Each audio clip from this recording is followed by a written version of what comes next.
I lost my daughter back in 2003 in a car accident. Like, I've had to go through so much. But I always say, anything that you have to deal with, it was like put on your journey. Like, it's never clean. Like, we never have clean journeys. We gotta go through so much, and it's like in those moments, like, that's where you figure out who you are. You can walk through the fire complaining along the way, or you can walk through the fire and create an example for everyone else so that the trials and tribulations of their own life seem trivial because they're comparing themselves to the way you handle things, or the way you handle things with grace and dignity and discipline can show other people that they can handle their own life this way. And there's beauty in that.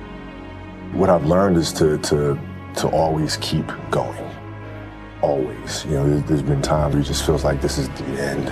But what I've come to find out is that, you know, no matter what happens, the storm eventually ends.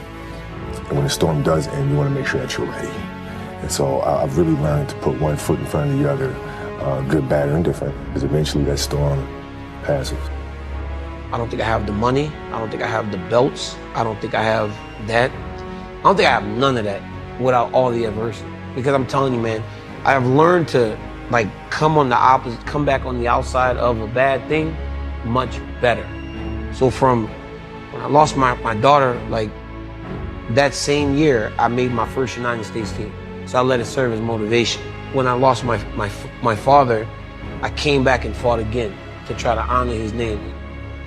People don't live life as it is. They live life as they are. So in order to do something you've never done, you got to become someone you've never been. So what changes are you going to make that will allow you to begin to achieve these goals that you've set for yourself? You're in this place where Einstein said that the thinking that has brought me this far has created some problems that this thinking can't solve.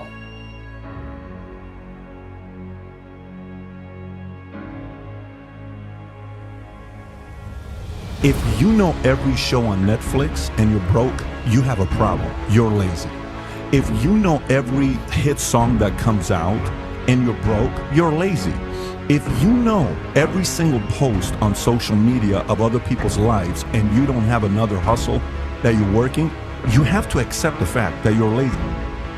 Your friends that think you're crazy to have started your business or spend money you don't have, they're the crazy ones.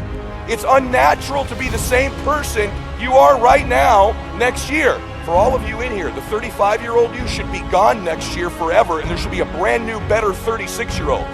You 20-year-olds, there should be a better 21-year-old next year. You should constantly be replacing yourself, just like your bones do, just like your lungs do, just like your cells do. It's natural to be replacing ourselves, but we're around people who aren't, so we think it's natural not to. Get better. The iPhone is getting better. Why aren't we? Tesla, whatever it is. Technology, everybody sees the benefit of not staying where they were 5-6 years ago if they want to be progressive and survive. So as a human, why wouldn't I every day try to be the best version of me, or at least every year say, all right, yeah, well, you don't know me. If you knew me in 2002, you don't know who I am. And I would just say to people, yes, it takes a lot of work to become a new model, but it also takes a lot of work to suck. It takes a lot of work to do that as well. Do not allow my confidence to offend your insecurity, because I dress like I dress because I'm confident. I look like I look because he's confident. We walk like we walk because we're confident. I don't even use cologne. Now, somebody asked me, what is that you're wearing? I said, confidence.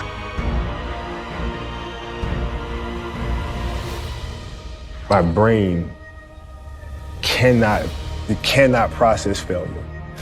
It will not process failure. Because if I